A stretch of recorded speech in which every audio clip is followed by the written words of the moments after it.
Hello students, how are you all doing? I hope you all are doing really good, really well. This is Manisha Jha, your teacher, and today we are going to learn about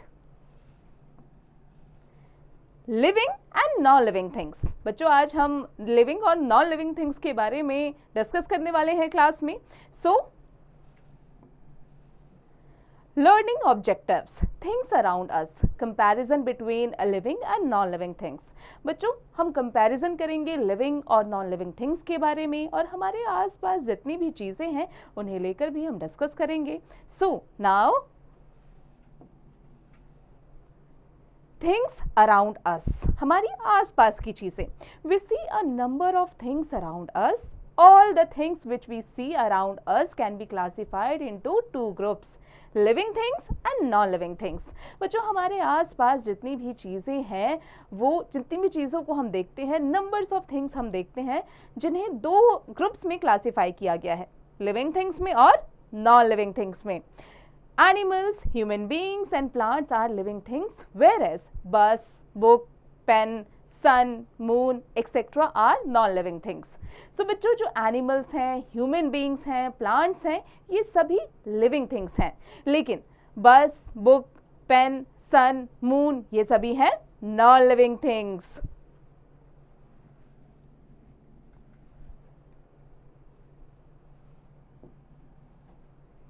comparison between living and non living things. अब हम comparison करेंगे living things के बीच में और non living things के बीच में। All living things show movement.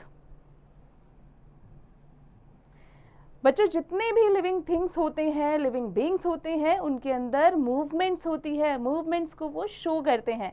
Animals and human beings can move from one place to another. For example animals like dogs, cats and elephants can move here and there. Birds can fly air and human beings can walk and run, whereas plants show movement in their different parts। बच्चों animal, human beings एक जगह से दूसरी जगह पर आसानी से move कर सकते हैं।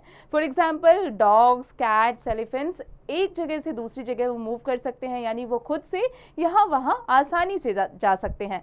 बर्ड्स भी फ्लाई करते हैं एयर में, ह्यूमन बीइंग्स भी वॉक करते हैं, रन करते हैं, और प्लांट्स जो होते हैं वो अपने डिफरेंट पार्ट्स में डिफरेंट मूवमेंट्स को शो करते हैं।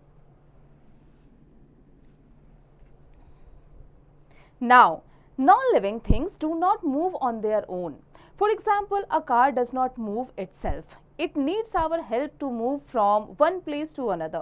बच्चों non-living things जो होते हैं वो खुद से मूवमेंट नहीं कर सकते, उनमें खुद मूवमेंट नहीं होती है, बल्कि उन्हें हेल्प की ज़रूरत होती है एक जगह से दूसरी जगह पर मूव करने के लिए। Living things need food to live and grow। बच्चों लिविंग थिंग्स जो होते हैं उन्हें फूड की ज़रूरत होती है सरवाइव करने के लिए, ग्रो करने के लिए, ग्रोथ के लिए। Food gives them energy to work. Food उन्हें एनर्जी प्रोवाइड करता है, काम को करने के लिए क्षमता प्रोवाइड करता है। Human beings and animals get their food from plants और other animals, whereas plants make their own food with the help of sunlight, air, water and chlorophyll. Human beings और एनिमल्स अपना खाना खुद से बनाते हैं, और खुद से बनाने के लिए किन पर निर्भर करते हैं? एनिमल्स पर और प्लांट्स पर। लेकिन जो प्लांट्स हैं वो अपना खाना खुद बनाता है, किसकी हेल्प से? सनलाइट, एयर और वाटर और क्लोरोफिल की हेल्प से।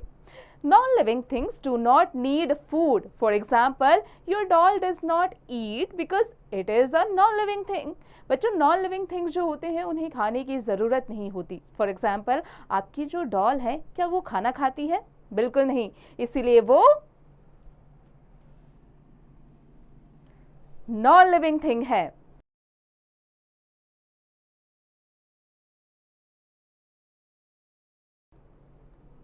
All living things grow. For example, a baby grows into an adult. A fawn grows into a deer. A sapling grows into a tree, etc. जितने भी living things होते हैं वो growth होती है उनमें, वो grow करते हैं। Example देख लीजिए कि एक baby grow करके adult बन जाता है, एक fawn grow होकर deer बन जाता है, एक sapling grow होकर tree बन जाता है। Non-living things do not grow. For example, a table or computer does not grow. Non-living things कभी भी ग्रोथ नहीं होती उनके अंदर। क्या आपने कभी किसी टेबल या कंप्यूटर को ग्रो करते हुए देखा है? बिल्कुल नहीं, वो ग्रो ही नहीं करती क्योंकि वो non-living things हैं। All living things breathe, they take in oxygen and give out carbon dioxide. Human beings and most animals breathe through their lungs. Fish have gills and insects have air holes to breathe. जितने भी living things होते हैं वो breathe करते हैं oxygen के through, वो oxygen को इनहेल करते हैं, कार्बन डाइऑक्साइड को एक्सहेल करते हैं। ह्यूमन बींग्स जो होते हैं और जो मोस्ट एनिमल्स होते हैं वो लंग्स के द्वारा ब्रीथ करते हैं। जैसे हालांकि जो फिश होता है या कुछ इंसेक्ट्स जो होते हैं, फिश गिल्स के थ्रू और इंसेक्ट्स वो अपने बॉडी पर उनके कुछ एयर होल्स होते हैं, उसके थ्रू वो ब्रीथ करते हैं। Now plants breathe through small pores present on their leaves. These pores are called stomata. तो बच्चों प्लांट्स जो होते हैं वो ब्रीथ करते हैं जो उनके लीव्स पर स्मॉल स्मॉल छोटे छोटे जो पोर्स होते हैं ना उनके थ्रू, और उन पोर्स को क्या कहते हैं? स्टोमेटा।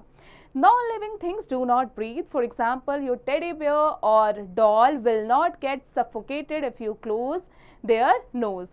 Non-living things ब्रीथ नहीं करते। एग्जाम्पल के तौर पर अगर आप अपने टेडी बेयर को या डॉल के नोज को अगर कवर कर दें तो भी उन्हें सफोकेशन फील नहीं होगा क्योंकि वो तो ब्रीथ ही नहीं करते।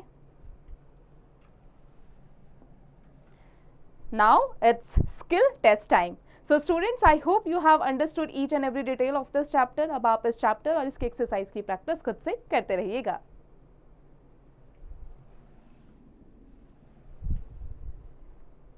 Now, living things can feel. Human beings and animals feel the changes around them with the help of their sense organs. For example, in winters we shiver and in summers we feel very hot. We laugh when we are happy and cry when we are sad. बच्चों living things feel कर सकते हैं, उनके अंदर emotions होते हैं। जैसे कि जब विंटर्स आते हैं तो हम ठंड से कांपने लगते हैं, हमें ठंड लगती है। समर्स में हमें काफ़ी हॉट फील होता है। जब हम खुश होते हैं तो हम बहुत ज़्यादा, हमारे फेस पर वो खुशी दिखाई देती है क्योंकि हम अपनी खुशी जाहिर करते हैं हंसी के थ्रू। या जब हम सैड होते हैं तो हम रो कर अपनी जो आंसू होते हैं अपनी सैडनेस को जाहिर करते हैं। Plants can also feel their surroundings. They can feel the presence of sunlight and their branches try to grow towards it. Non-living things do not feel. For example, your toys will not feel any pain if you pinch them. Non-living things के अंदर कोई emotions, कोई feeling नहीं होती। अगर example देखा जाए तो आपका जो टेडी बेयर या आपका डॉल जो है उसे आप pinch करके देखिए, उसे कुछ feel नहीं होगा, उसे कोई pain feel नहीं होगा। Now, fact to know, animals like dogs have a stronger sense of smelling and hearing. This ability helps them to find out hidden things easily. Animals के पास में animals के जो sense organs होते हैं काफ़ी stronger होते हैं, उनकी smelling और hearing power काफ़ी strong होती है, इसीलिए उनके अंदर ability होती है कि अगर आसपास कोई ऐसी घटना घट रही होने वाली होती है तो उन्हें खुद ही feel हो जाता है।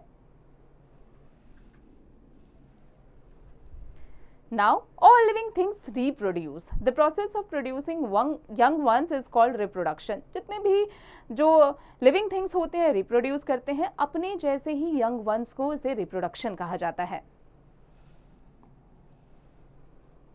Human beings and some animals like elephant, cat, lion, etc. give birth to their young ones. Birds, fish, snakes, etc. lay eggs. The young ones grow inside the eggs for a few days, then the eggs hatch and the young ones come out.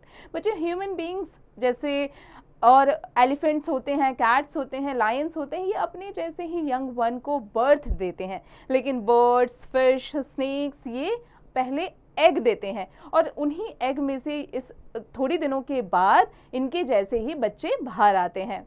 Most plants give rise to new plants with the help of seeds. A seed grows into a seedling and later into a plant.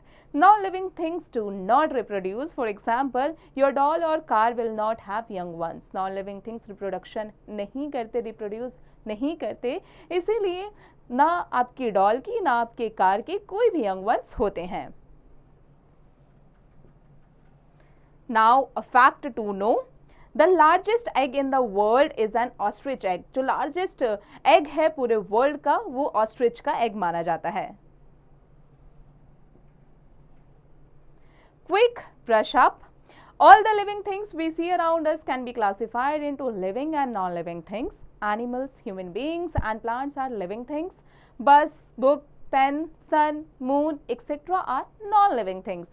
Living things are different from non-living things in many ways. All living things move, eat, grow, breathe, feel and reproduce. Non-living things do not move, eat, grow, breathe, feel and reproduce. So students, I hope you have understood each and every detail of this chapter. आप इस chapter की हर एक detail को अच्छे से समझ चुके होंगे. अब आप इस चैप्टर की और इसके एक्सरसाइज की प्रैक्टिस, यहाँ पर कुछ क्वेश्चंस आंसर्स दिए गए हैं एक्सरसाइज में, इसकी प्रैक्टिस चैप्टर की मदद से खुद से करते रहिएगा.